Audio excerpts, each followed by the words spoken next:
Suicide Note by Mitchell Heisman. This work is a computer-generated reading of Suicide Note by Mitchell Heisman. This work is free and licensed by Mitchell Heisman for copying and distribution under a Creative Commons Attribution Non-Commercial No Derivative Works 3.0 United States license. Twilight of the Gods. How the Normans Sculpted the Anglo-Saxon Race. The American attempt to incorporate eugenics into liberal democracy in the early 20th century betrays the pre-Darwinian origins of its basic assumptions. In the attempt to strengthen the biological foundations of the liberal state, its political foundations are undermined. In the attempt to regenerate the genetic integrity of the nation, eugenicists corrupt the political integrity of the nation. American eugenics is classic American pragmatism, the idea for how to get around formal American egalitarian ideals. The entire idea of rights is a defense of individuals who lack the raw political or economic power to defend themselves, whether that individual is Socrates or a mentally retarded orphan. The measure of the morality of right is the degree to which that society put the interest of the individual above society,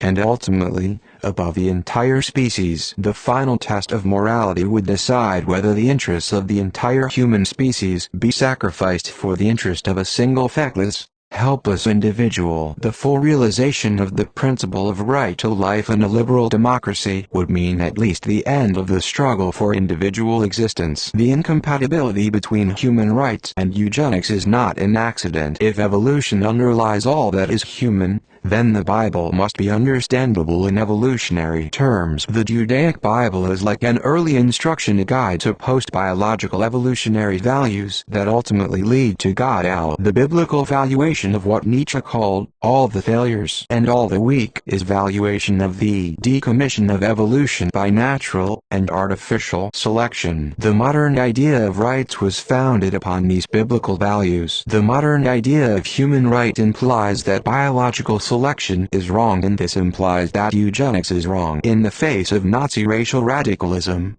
Frederick Osborne, in his 1940 preface to Eugenics, demonstrated an attempt to reconcile American individualism and eugenic concern with the evolutionary collective. Eugenics, in asserting the uniqueness of the individual, supplements the American ideal of respect for the individual. Eugenics in a democracy seeks not to breed men to a single type, but to raise the average level of human variations, reducing variations toward poor health, low intelligence, and antisocial character, and increasing variations at the highest levels of activity. For some American eugenicists, the problem was not that Nazism went altogether too far, the problem was, Germans are beating us at our own game. 1353 Nazism forced American eugenicists to be true to its formal underlying principle of individual equality. Honesty to political principle, as opposed to pragmatic American cheating, was to be the practical legacy of the thoroughness of the Nazi biologization of politics. The biological revolution of National Socialism,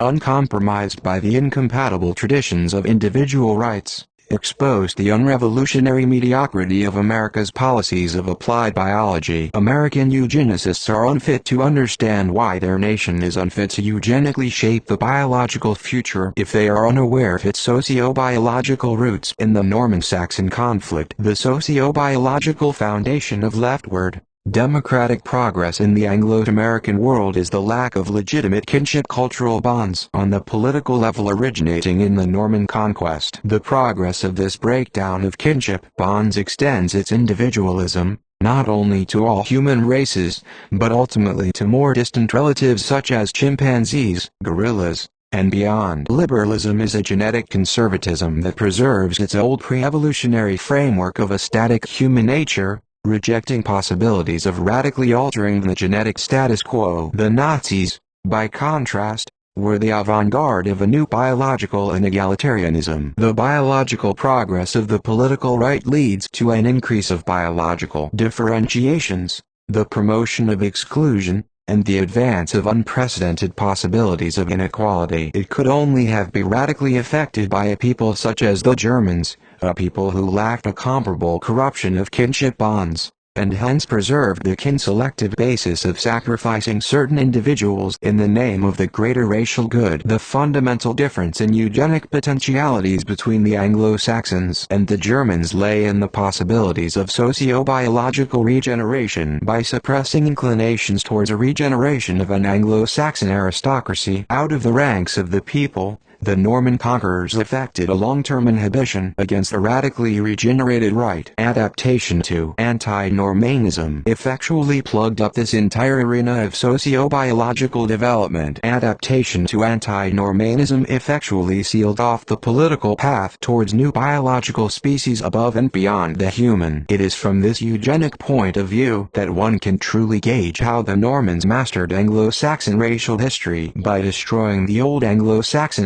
aristocracy, and otherwise genetically sculpting an industrious but militarily harmless slave race. The Normans sculpted not only Anglo-Saxon resentment of aristocracy, but also the nature of the Anglo-Saxons themselves. The Norman impact upon England is one of the greatest verifications that what is distinctly political is ability to control over evolution. For the Normans partly sculpted the distinctly unaristocratic and politically feminist nature of the Anglo-Saxon race. Normans did control Anglo-Saxon socio-biological evolution, and one of its consequences is the Anglo-Saxon genius for genetically maladaptive behavior that made America possible. The ultimate concern of eugenics is, as American Herman Muller put it, the conscious social direction of human biological evolution. Whatever else politics may be, politics is control over evolution. Politics, the locus of decisions of war and peace, life and death, is also the locus of biological self-control, because the difference between who lives and who dies is evolution itself. To universally reject Normanism was also to reject peak control's biological evolution. The German nation was defeated in 1945,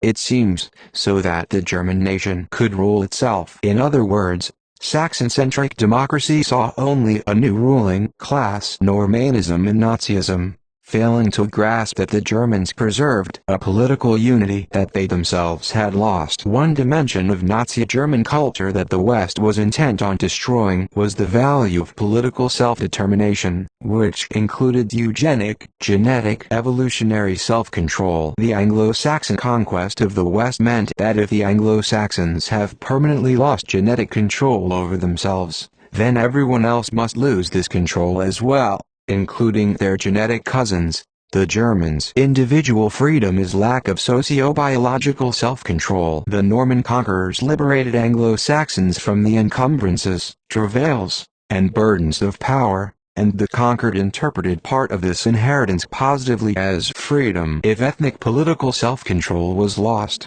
individual control could be gained. The Anglo-Saxon self-conquest of individualism moralized and rationalized Anglo-Saxon loss of self-control over themselves as a nation. Rights are power over one's individual life gained at expense of the kind of patriarchal social control. The Normans once dominated individual freedom as freedom from biology and freedom from human self-control over human biological evolution. A basic definition of life includes the ability to reproduce and regulate itself. The defeat at Hastings began a failure to preserve the old Anglo-Saxon way of life, and hence an inability to reproduce that way of life. The Anglo-Saxons were unable to control or regulate the genetic inflow and outflow that began with the forced immigration called the Norman Conquest. Government is the ultimate locus of self-regulation, and limited government means limited self-regulation. Reducing government to the barest minimum means a minimal ability to control exactly what requires the greatest control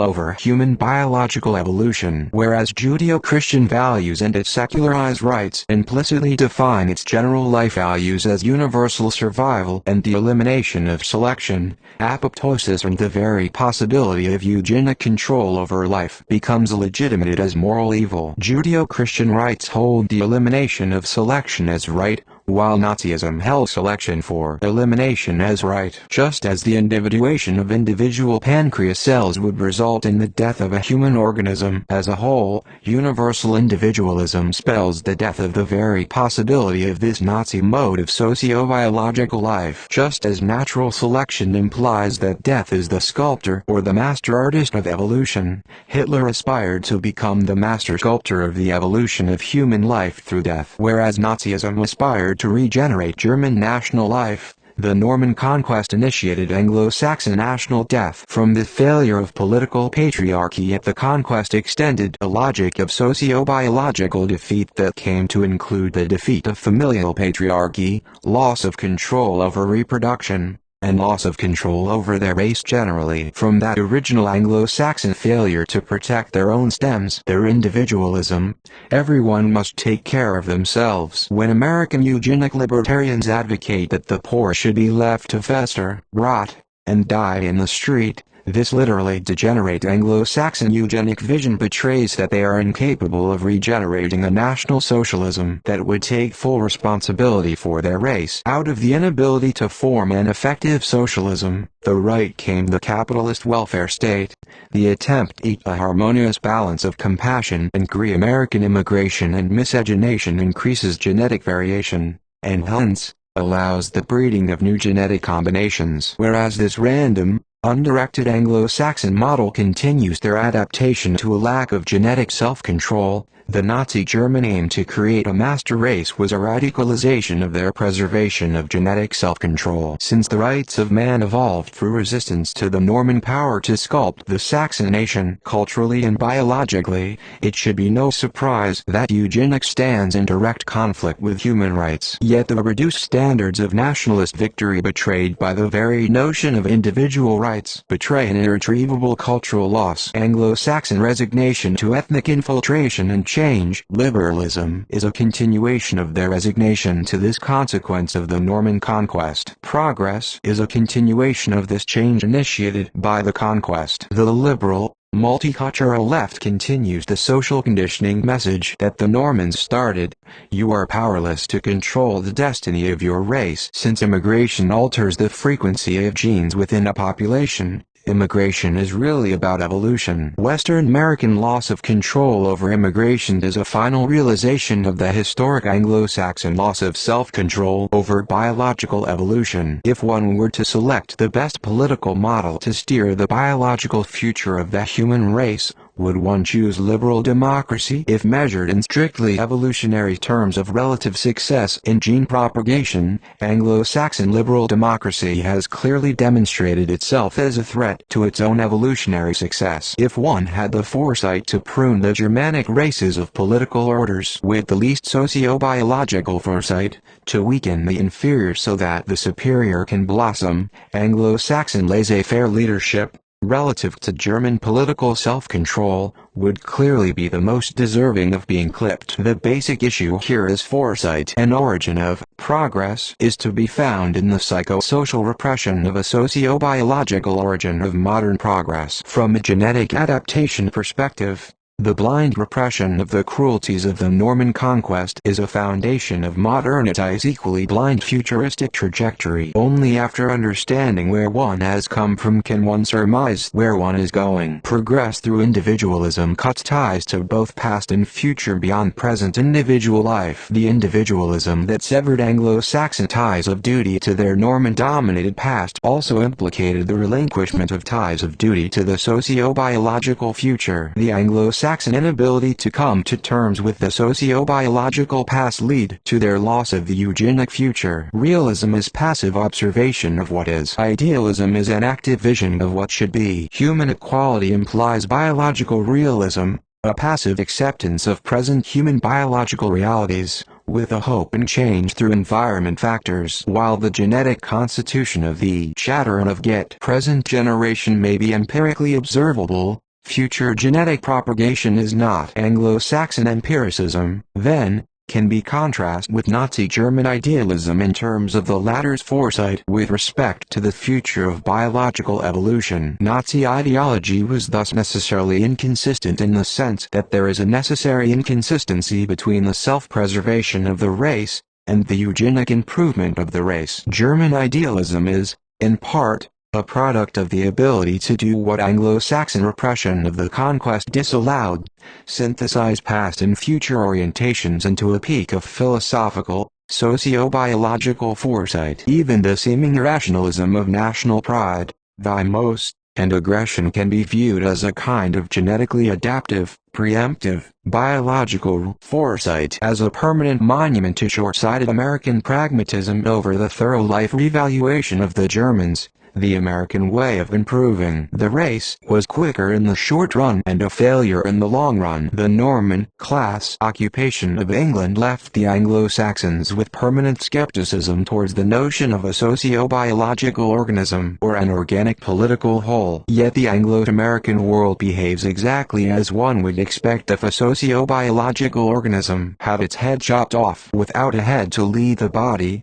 inevitably the body randomly and mindlessly disintegrates into individuals, into a direction opposite of kin-selective self-preservation. Without a Hegelian-like collective intelligence of the state, the aggregate intelligence of the population will likely drift into decline. Just as individualism can discern valid points that generalizations miss, generalizations can discern valid points that inordinate focus on individuals miss, i.e. large-scale evolutionary trends. While Nazism demonstrated the historic reality of the socio-biological Huberorganism, the dysgenic consequences of Anglo-Saxon individualism are a long-term product of the Norman decapitation of England. That medieval socio-biological beheading is at the root of the dearth of modern Anglo-Saxon socio-biological foresight. The same foresight that the Germans channeled into the promotion of long-term biological fitness was channeled by Anglo-Saxon conquest phobia into foresight and averting all forms of tyranny. Anglo-Saxons' politics became obsessed with ensuring that the catastrophe of 1066 would never, ever happen again. Adaptation to a sub-political view submerged the larger-scale biological foresight that requires an uncompromised political view. Human rights imply the end of artificial selection, and even natural selection, insofar as the ideal of the right to life can be foresightfully realized. This is the biological significance of human rights. The key evolutionary reason why Anglo-Saxon rights opposed the Norman right of conquest was that the political is the domain of control over biological evolution, over life and death, over peace and war, over victory or defeat in the game of Darwinian selection. By refusing to admit how the Normans controlled the evolution of their race, the Anglo-Saxons have obscured rational comprehension of the evolutionary implications of the world historical ass-kicking of 1066. Anglo-Saxon rejection of Norman control over the Anglo-Saxon race universalized into rejection of control over biological evolution. Rejection of duty to the Norman conquerors universalized into rejection of duty to human biological existence at its highest evolutionary levels. The opposite of the modern idea of right is duty. The larger implication of universalizing the priority of rights over duties is that Anglo-Saxons have implicitly relinquished political responsibility for control over biological evolution. Individual freedom thrives at the expense of control over the genetic evolution of Homo sapiens as a whole. Chapter break. Pruning the eugenicists from the evolutionary tree. Back to main text. If the techno-eugenicists of the English-speaking world ultimately overcome the ethical barriers to genetic manipulation, should not their very first goal be to clone William the Conqueror and the original Norman aristocracy? Here we have the civilizers of England, the inventors of Magna Carta, and one of the most successful aristocracies of all time waiting for biotechnology to catch up with them. Were the Puritans right, or was William the Conqueror one of the greatest human individuals of all? While William the Conqueror may be of interest to eugenicists for many reasons, I would point to his behavior as a natural eugenicist through his pruning of the Anglo-Saxon race. The Normans could achieve their full potential only by eliminating the native Anglo-Saxon aristocracy, by selectively eliminating Anglo-Saxon elites. As evident in the records of the Doomsday Book, they laid the foundation for the inordinate political and civilizational impact of the English-speaking world. The predatory kin selection underlying the Norman conquest was an extreme example of genetically adaptive behavior. It could be argued that the Normans were simply trying to do the very best for their offspring, even if that meant that Anglo-Saxons would be taxed and forced to labor to serve Norman children. A Darwinian, genetic fitness perspective on the conquest thus reopens the basic question of whether the Normans were right to conquer the Anglo. The techno-eugenic idea of procreative beneficence consists of the belief that we'll have an obligation to choose the child among the possible children we could have, which will have the best life. From this premise, it is a short step to claim that humans are obliged to create enhanced children. Are humans obliged to generate genetic aristocracy? From the perspective of procreative beneficence or procreative liberty, one could argue that the Normans were obliged to conquer the Anglo-Saxons. Perhaps the Normans were obligated to maintain a caste system so that their own children could possess the best life, even at the expense of Anglo-Saxon children. After all, if Normans were to have the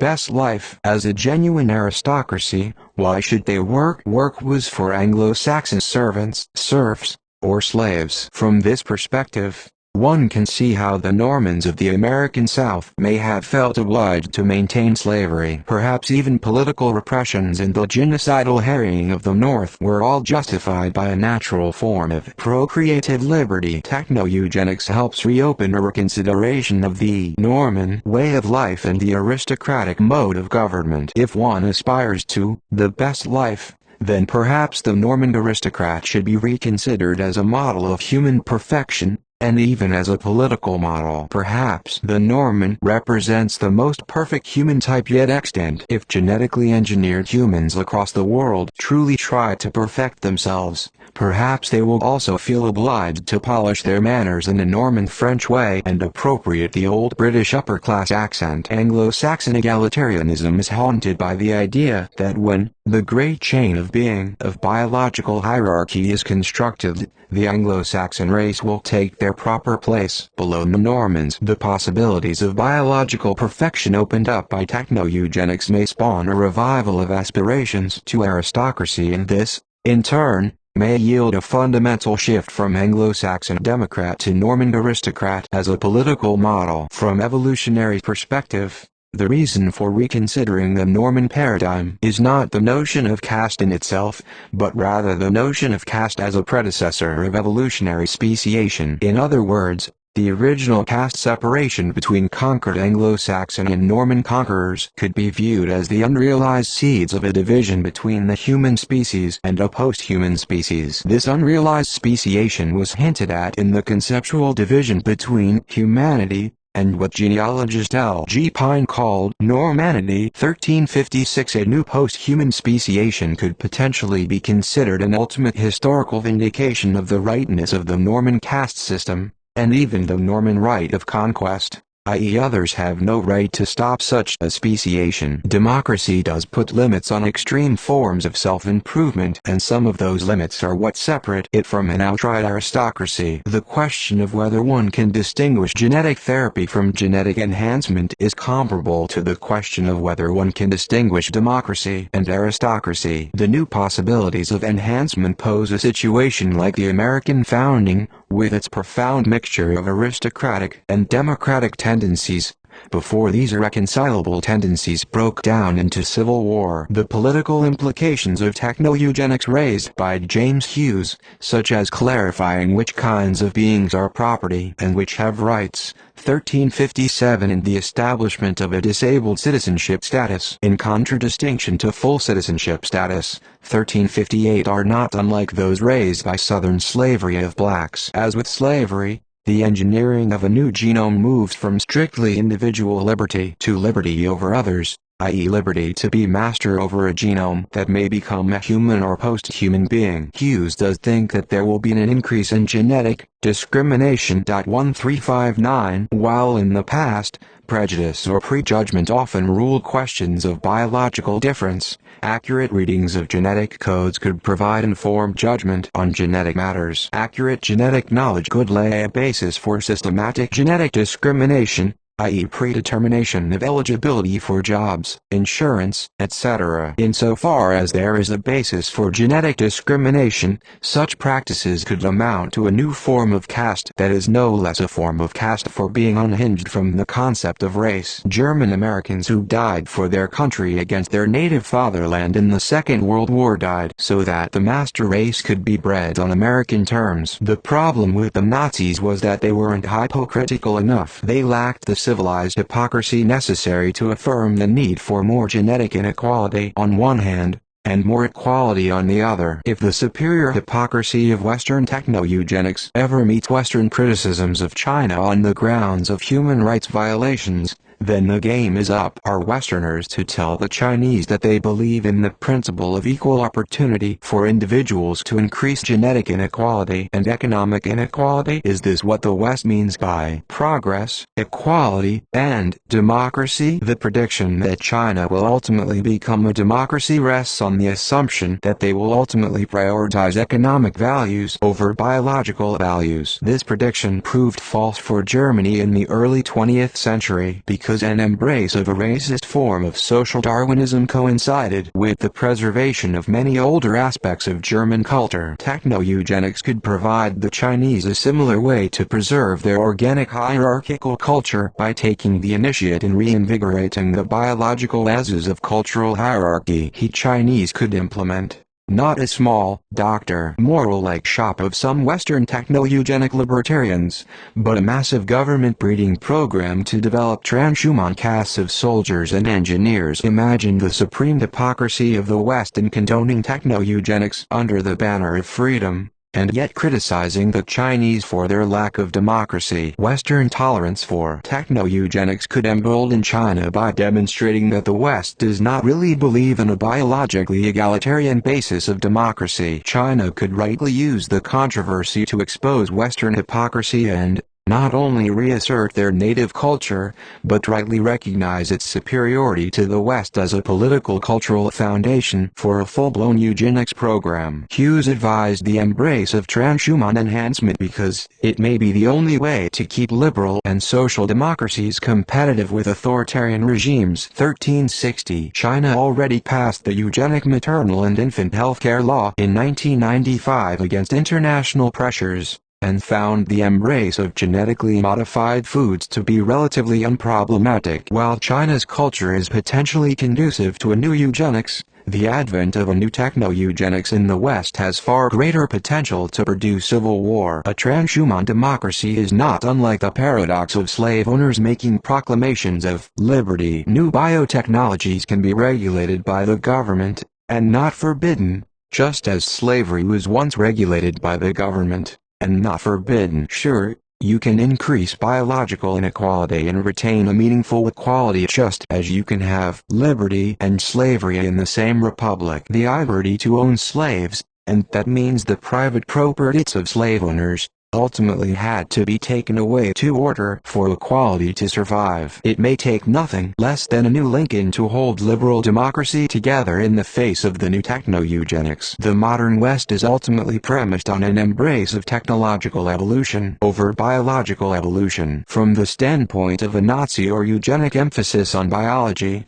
Anglo-Saxon influence on the evolution of the West has been a net negative. From an economic technological standpoint, however, Anglo-Saxon influence has been a net positive. It would appear that the original Anglo-Saxon strategy in early modernity was not to imitate the Normans, but to leap beyond them. The Anglo-Saxon genius proved to be finding opportunity in the Norman calamity. There may be similar wisdom, not in imitating older, more short-sighted focuses on biology, but in leaping beyond biology. Just as eugenicists once advocated pruning those they considered unfit humans from the evolutionary tree so that the fittest might blossom, a similar point might eventually be reached in the competition between biology and technology. Eugenics, genetic engineering, and its elite products may themselves be deemed fit only for being pruned so that the superior potentialities of the new technological paradigms are free to blossom. The attempt to perfect the ancient inheritance of human biology will ultimately be like trying to perfect the vacuum tube in the face of the paradigm shift represented by the transistor. The very best of biology will ultimately be inferior to the new standards created by non-biological technology, and,